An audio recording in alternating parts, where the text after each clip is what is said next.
श्रोतेहो नमस्कार. आजच्या या विशेष कार्यक्रमामध्ये मी स्वाती महाळंक आपल्या सर्वांचं मनपूर्वक स्वागत करते. श्रोतेहो, माझा मराठाची बोलू कौतिके परी अमृतातेही पैजेशी जिंके असं आपण मोठ्या अभिमानानं शतकानुशतके म्हणत आलेले आहोत. काही दिवसांपूर्वी मराठीला अभिजात भाषेचा दर्जा मिळाला आणि आसेतू हिमाचल भूप्रदेशामध्ये विखुरलेल्या मराठी माणसाचा ऊर अभिमानानं भरून आला. सभा संमेलनं, साहित्यिक उपक्रम अशा नानाविध ठिकाणी या विषयावर चर्चेच्या फैरी झडायला लागल्या. राज्य शासनातर्फे येत्या 31 जानेवारी, 1 आणि 2 फेब्रुवारी असे 3 दिवस पुण्यामध्ये आयोजित करण्यात आलेलं विश्व मराठी संमेलनही याला अपवाद नाही. आज याच संमेलनाविषयी चर्चा करण्यासाठी आपल्यासोबत आहेत राज्याचे मराठी भाषा विभागाचे मंत्री आणि उद्योगमंत्री माननीय उदय सामंत. सामंत साहेब नमस्कार. नमस्कार. आकाशवाणीतर्फे आपलं मनपूर्वक स्वागत. सामंत साहेब, आगामी मराठी विश्व संमेलनाविषयी आज तुमच्याकडूनच जाणून घ्यायला आम्ही उत्सुक आहोत. मला वाटतं राज्य सरकारतर्फे आयोजित करण्यात आलेलं हे 3रं साहित्य संमेलन आहे. मराठी भाषा क्षेत्रामध्ये अखिल भारतीय मराठी साहित्य संमेलनाची प्रदीर्घ परंपरा आहे. त्याचप्रमाणे विविध विषयांना वाहिलेली राज्याच्या विविध भागांमध्ये सुरू असलेली प्रादेशिक किंवा विभागीय संमेलनं ही पण सातत्याने सुरू असतात. असं असताना राज्य शासनाला स्वतंत्र संमेलन भरवण्याची आवश्यकता का भासली? सुरुवातीला मी स्वतःला भाग्यवान समजतो की 1953 सालामध्ये सुरू झालेल्या पुणे आकाशवाणीमध्ये आज मी मुलाखत देतोय. ज्या आकाशवाणी केंद्रावर अनेक महनीय व्यक्तींच्या मुलाखती झालेल्या आहेत आणि म्हणूनच मी स्वतःला भाग्यवान समजतो. खरं तर या मराठी विश्व संमेलनाची सुरुवात ही 3 वर्षापूर्वी झाली. त्यावेळी राज्याचे मुख्यमंत्री एकनाथजी शिंदे होते आणि मराठी भाषेचे मंत्री दीपक केसरकर होते. आणि आपल्याला माहिती आहे की ऑक्टोबर महिन्याच्या 4 तारखेला देशाचे पंतप्रधान नरेंद्र मोदी साहेबांनी मराठी भाषेला अभिजात भाषेचा दर्जा जाहीर केला. आणि अनेक वर्ष साहित्यिकांनी जी एक चळवळ उभी केली होती की महाराष्ट्रातील मराठी म्हणजे आपल्या मातृभाषेला बरोबर अभिजात भाषेचा दर्जा मिळावा, ती त्यांचं स्वप्न देखील पूर्ण झालं. आणि त्याच्या पार्श्वभूमीवरचं हे मराठी विश्व संमेलन आहे जे पुण्यामध्ये होतंय. कारण पुण्याला देखील फार मोठं मराठीची एक परंपरा आहे. पुण्याचं विद्यापीठ जे स्थापन झालं ते मराठी भाषेसाठीच झालेलं होतं. त्याच्यामुळे पुण्यामध्ये करण्याचा आम्ही हा निर्णय घेतला. आणि एक महत्वाची गोष्ट आहे की मराठी भाषा म्हणजे आपली मातृभाषा ही संरक्षित असली पाहिजे, सुदृढ असली पाहिजे, तिचं जतन झालं पाहिजे, संवर्धन झालं पाहिजे. आणि आपल्या महाराष्ट्रातली मराठी माणसं जी परदेशामध्ये गेलेली आहेत त्यांनी देखील मराठीचा प्रचार आणि प्रसार केला पाहिजे. मग त्याला कुठचं एक माध्यम उभं करायचं, तर ते विश्व मराठी संमेलनानं उभं राहिलं. आणि पहिलं मुंबईमध्ये झालं, दुसरं वाशीमध्ये झालं आणि तिसरं आता पुण्यामध्ये होत आहे. पण मग या संमेलनामध्ये म्हणजे सगळ्यांना एकत्र आणणं आणि भाषेचं जतन संवर्धन हेच मुख्य हेतू आहेत का या खेरीजही काही हेतू आता बदलते, म्हणजे पुढे जसं जसं आता ही संमेलनं जात आहेत 2रं 3रं, तर असे काही हेतू पण त्याच्यामध्ये काही नव्याने समाविष्ट होत आहेत का? किंवा यंदाच्या संमेलनाचा नक्कीच आपण नव्या संकल्पना घेऊन या 3ऱ्या विश्व मराठी संमेलनामध्ये येतोय. उद्घाटनाचा कार्यक्रम असेल, त्याच्यानंतर समारोपाचा कार्यक्रम असेल, हे ठीक आहे, हे शासकीय कार्यक्रम असू शकतात. पण उद्घाटनाच्या कार्यक्रमामध्ये देखील मराठी भाषेला अभिजात भाषेचा दर्जा मिळण्यासाठी ज्यांनी प्रयत्न केले परंतु ते हिडन आहेत, बरोबर, त्यांना आपण रंगमंचावर आणतोय, आपण व्यासपीठावर आणतोय, त्यांच्याकडनं ऐकतोय की मराठी भाषेला अभिजात भाषेचा दर्जा मिळाला म्हणजे नक्की काय झालंय. आणि मराठी भाषेला अभिजात भाषेचा दर्जा मिळालाय, मग आता आपण काय करायचं, शालेय विद्यार्थ्यांनी काय करायचं, माध्यमिक विद्यार्थ्यांनी काय करायचं. आज नाही म्हटलं तरी एक खरी गोष्ट सांगितली पाहिजे की भाषेला अभिजात भाषेचा दर्जा मिळालेला आहे एवढं नक्की आहे. पण त्याच्यातनं काय साध्य होणार आहे हे देखील पुढच्या पिढीपर्यंत पोहोचलं पाहिजे. हा याच्यातला पहिला परिसंवाद जो आहे, म्हणजे उद्घाटनाच्या कार्यक्रमानंतर पहिला परिसंवाद जो आहे तो माझी मराठी भाषा अभिजात झाली.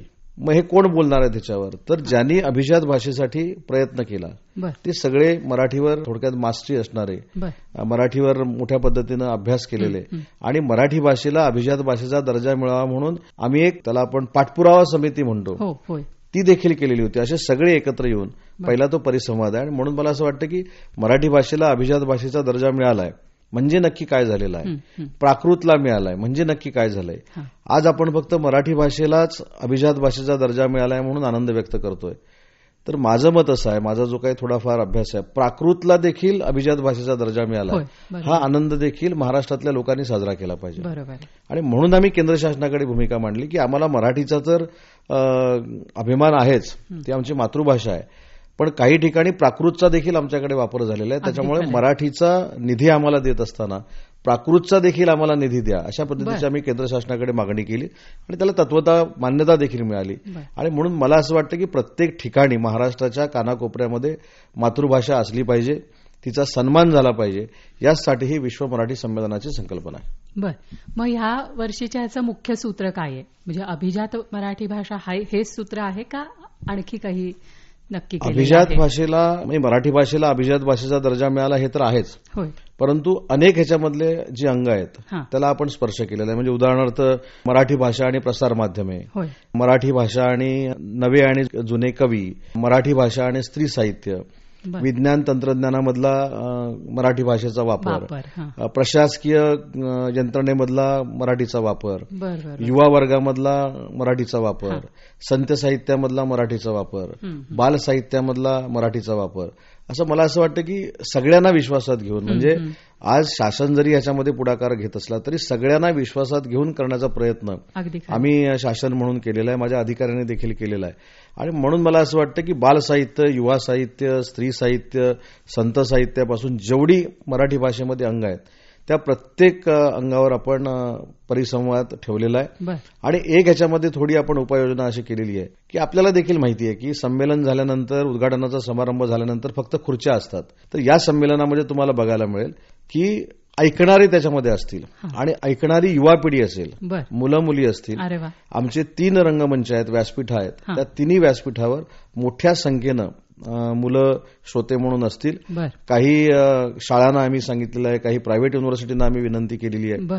आणि अजून एक ह्याच्यामध्ये 100 पुस्तकाचे स्टॉल्स आहेत, तिथे खरेदी विक्री होईल. आणि अजून एक अभिनव प्रकार या विश्व मराठी संमेलनाच्या निमित्तानं आपण पुण्यामध्ये सुरू करतोय, ते म्हणजे पुस्तकाचं आदान प्रदान करणं. म्हणजे ज्यांच्या घरामध्ये पुस्तकं वाचून परत परत वाचून ती पुस्तकं जुनी झालेली आहेत, ती पुस्तकं आमच्याकडे त्यांनी आणून द्यायची. उदाहरणार्थ 5 पुस्तकं आमच्याकडे आणून द्यायची आणि आमच्या 2.5 लाख पुस्तकातली 5 पुस्तकं घेऊन जायची. अरे वा. मग तुम्ही 50 रुपयाचं पुस्तक आणा, 2000चं घेऊन जा, नगाला नग आम्ही देणार. आणि ही वाचन संस्कृती टिकावी म्हणून केलेला हा उपक्रम आहे. आणि म्हणून आपल्याला जाणवेल की आपल्या या विश्व मराठी संमेलनामध्ये अनेक वेगवेगळे उपक्रम आपण नव्यानं राबवतोय आणि त्याला प्रतिसाद देखील फार मोठ्या पद्धतीने मिळतोय. मला वाटतं ही अभिनव संकल्पना पुढे आल्यामुळे पण लोकांचा प्रतिसाद निश्चितरित्या आणखी वाढू शकेल. या सगळ्यामध्ये, या संमेलनामध्ये परदेशस्थ भारतीयांनी सहभागी व्हावं यासाठी पण आपण विशेष प्रयत्न केलेले आहेत. तर म्हणजे मला असं विचारायचं आहे की केंद्र शासनातर्फे गेली काही वर्ष प्रवासी भारतीय दिन साजरा केला जातो. एनआरआयज जे आहेत त्यांना आवर्जून बोलवून त्यांच्यासाठी इथे उपक्रम सादर केले जातात. तर हे संमेलन किंवा त्यातला हा प्रयत्न म्हणजे या सगळ्याचीच लघु आवृत्ती आहे असं म्हणायचं का? नक्कीच तसाच प्रयत्न आहे, परंतु हा मराठी भाषेसाठी केलेला प्रयत्न आहे, फक्त मराठी भाषेसाठी केलेला प्रयत्न आहे. साधं उदाहरण द्यायचं, आता मी तुमच्याकडे येत असताना मला एक अनोळखी व्यक्ती भेटली. त्यांनी मला सांगितलं की आपण मराठी भाषेचे मंत्री आहात. म्हटलं हो, मी मराठी भाषेचा मंत्री आहे, मी तुमच्याच कार्यक्रमासाठी आलोय सिंगापूरवरनं. तर म्हटलं तुम्ही 2 दिवस अगोदर का आला? तर त्यांनी मला सांगितलं की ज्या पद्धतीनं यावेळेचं विश्व मराठी संमेलन आम्ही प्रेझेंट केलंय तर त्याच्यामध्ये स्वयंसेवक म्हणून 2 दिवस अगोदर मी काम करायला आलो. माझ्याकडे फोटो पण त्यांचा आता. त्याच्यामुळे मला असं वाटतं की हा अवेअरनेस क्रिएट होणं, म्हणजे ही चळवळ निर्माण होणं ही काळाची गरज आहे. आणि पुढच्या 2 वर्षांनी मला असं वाटतं की अनेक महनीय व्यक्ती असं म्हणाले की विश्वातून इथं आणताना त्यांना पैसे कशाला दिले पाहिजेत, काय दिले पाहिजेत. तर आपण ज्यावेळी विश्वामध्ये मराठी माणूस म्हणून जातो त्यावेळी ते आपलं पण वाजत गाजत स्वागत करतात ना. ते त्यांच्या परीनं करतात, आपण त्यांचं स्वागत करणं हा आपला पाहुणचार आहे. पण मला खात्री आहे की पुढच्या 2-3 वर्षानंतर आपले जे मराठी सगळे सहकारी बंधू भगिनी परदेशामध्ये राहतात ते आपल्याला सांगतील की आम्ही स्वतःहून त्या ठिकाणी येतो आणि हजारोंच्या संख्येनं परदेशातली मराठी माणसं आपल्याला विश्व मराठी संमेलनाला आलेली दिसतील. अरे वा, खूपच चांगली गोष्ट आहे. आणि म्हणजे भाषेच्या छत्राखाली अशा लोकांना एकत्र आणण्याचा हा तुमचा प्रयत्न खरोखरी खूप चांगला आहे असं म्हणायला पाहिजे. शाळा आणि महाविद्यालयांचे विद्यार्थी इथे आवर्जून उपस्थित राहतील असं आपण मगाशी म्हटलात. त्यांच्यासाठी काही विशेष वेगळे उपक्रम ह्याच्यात ठेवलेले आहेत का? अगदी लहान मुलांपासून कॉलेजच्या विद्यार्थ्यांपर्यंत.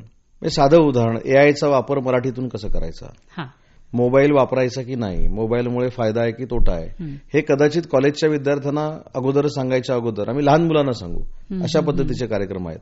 पुस्तकं का वाचली पाहिजेत, मराठी भाषा का वाचली पाहिजे, मातृभाषा का आपल्याला आली पाहिजे, हे देखील कार्यक्रम त्याच्यामध्ये आहेत. त्याच्यानंतर पूर्ण मराठीची कला संस्कृती जी आहे ती मराठी कशी सादर करते ते देखील आहे. मराठीतली वाद्य काय आहे ती देखील त्याच्यामध्ये आहेत. त्याच्यामुळं येणाऱ्या प्रत्येक मराठी माणसाला मराठीची संस्कृती, पारंपरिक मराठीची परिस्थिती, इव्हन या विश्व मराठी संमेलनाचा एंट्रन्स जो आहे तेच बघितल्यानंतर तुमच्या लक्षात येईल की ज्या महनीय संतांनी मराठीला जन्म दिला त्या लोकांना नतमस्तक होऊनच या विश्व संमेलनाची सुरुवात होते. वेगळ्या नाविन्यपूर्ण विषयावर आपण पुढे जातोय आणि मला खात्री आहे की पुण्यामध्ये जसं पुस्तक महोत्सव जागतिक स्तरावर गेला तसं हे विश्व मराठी संमेलन देखील पूर्ण विश्वामध्ये पोहोचल्याची खात्री आहे. बर, आता मराठीला अभिजात भाषेचा दर्जा मिळाला. आपण सुरुवातीलाही म्हटलात की नेमकं काय झालं ह्याच्यामुळे, म्हणजे अभिजात भाषेचा दर्जा मिळाला ह्याच्यामुळे काही सुविधा मिळणार, काही संधी मिळणार, पण त्याच्याबरोबर काही आव्हानंही उभी राहणार आहेत. आणि खरं सांगायचं तर आपणही म्हटलात मगाशी तसं की अजूनही हे चित्र पुरेसं स्पष्ट नाही. सर्वसामान्य माणसाला ह्याच्यामुळे काय मिळणार आणि आपण काय केलं पाहिजे हे फारसं स्पष्ट झालेलं आहे असं नाही. तर मराठी भाषेचे मंत्री म्हणून हा संमेलन हा एक चांगला उपक्रम आहे, चांगला प्रयत्न आहे हे लोकांपर्यंत जाणीव जागृती करण्यासाठी. पण याच्यानंतर काय, तर म्हणजे तुम्ही मराठी भाषा मंत्री म्हणून मंत्रालयाने याचा पुढे काही विचार केलेला आहे का, की अशा पद्धतीचे उपक्रम चालू ठेवणं किंवा काही वेगळे उपक्रम ठिकठिकाणी आयोजित करणं? नाही, मला सांगताना आनंद होतोय की आता हे विश्व मराठी संमेलन झालं.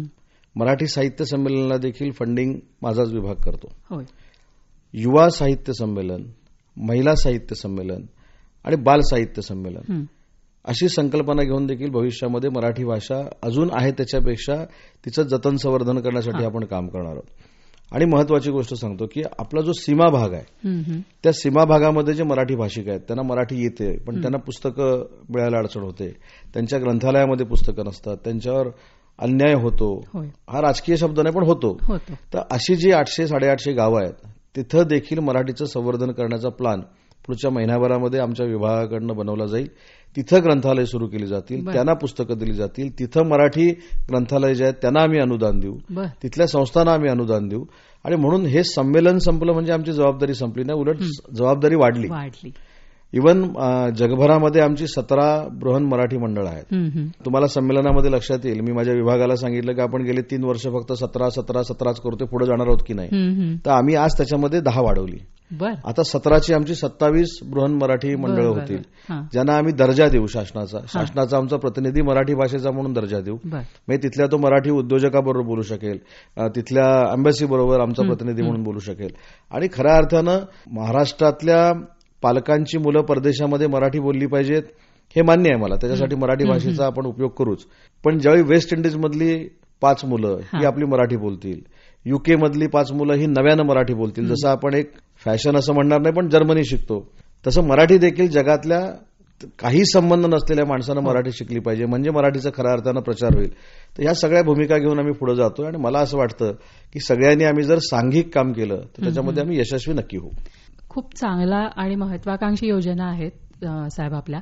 फक्त मला एक गोष्टीकडे लक्ष वेधू इच्छिते की गेली काही वर्ष म्हणजे आपण जागतिक पातळीवर हे प्रयत्न करतोय हे खूपच चांगली गोष्ट आहे, केले पाहिजेत. आणि बदलत्या जगातल्या आव्हानांना सामोरं जाण्यासाठी ती गरज पण आहे आपली, त्याच्यात आपलं अस्तित्व टिकवून ठेवण्यासाठी. पण इथल्या मराठी शाळांना गेली काही वर्ष घर लागलेली आहे.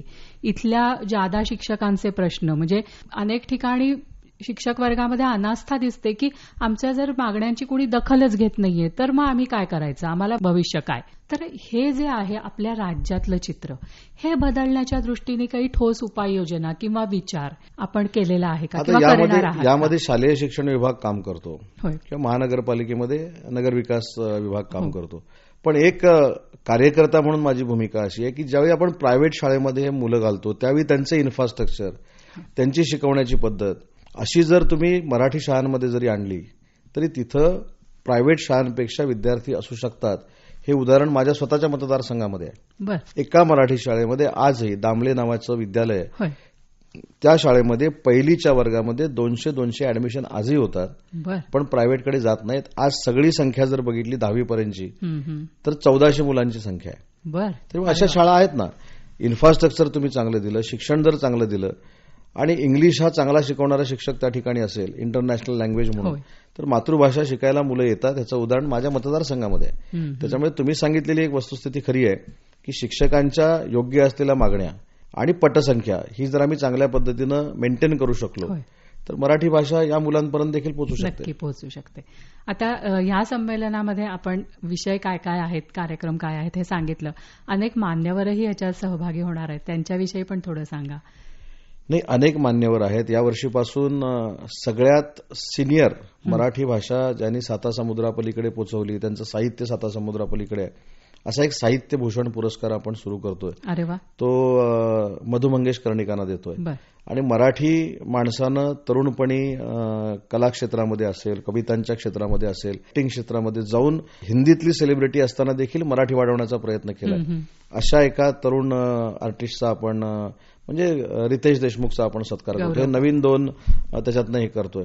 अनेक सिनियर लोक आहेत, मी नावं घेऊ शकतो. आता कवींमध्ये फुटाणे आहेत, अरुण म्हात्रे आहेत, अशोक नायगावकर आहेत, नवीन पिढी म्हटलं तर संकर्षण आहे, असे अनेक लोक आहेत. आपल्याला युट्यूबवर काही जे मुलं दिसतात तरुण, त्यांचा आपण एक परिसंवाद ठेवलाय मराठी भाषेसाठी, ते पुढे काय करणार आहेत. आणि शेवटी मुख्यमंत्री आहेत, दोन्ही उपमुख्यमंत्री आहेत.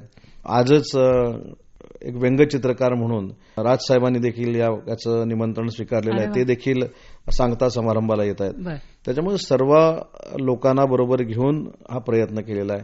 कुठेही पक्षाचा स्पर्श असावा ही माझी भूमिका नाही. आणि त्याच्या पुढे जाऊन सांगतो की जे खऱ्या अर्थाने ह्या विश्वसंमेलनाचं वैशिष्ट्य आहे, आपल्याला अनेकांनी मराठी वाढवलेली 25 वर्षापूर्वी माहिती आहे, 30 वर्षापूर्वी माहिती आहे, 10 वर्षापूर्वी माहिती आहे, पण ती व्यक्ती आता कुठेही माहिती नाही, त्यांचं नाव माहिती आहे. अशा 100 व्यक्तींना आम्ही सन्मानपूर्वक पुण्यामध्ये घेऊन येतोय, त्यांची राहण्याची व्यवस्था करतोय, त्यांचा मान सन्मान करतोय.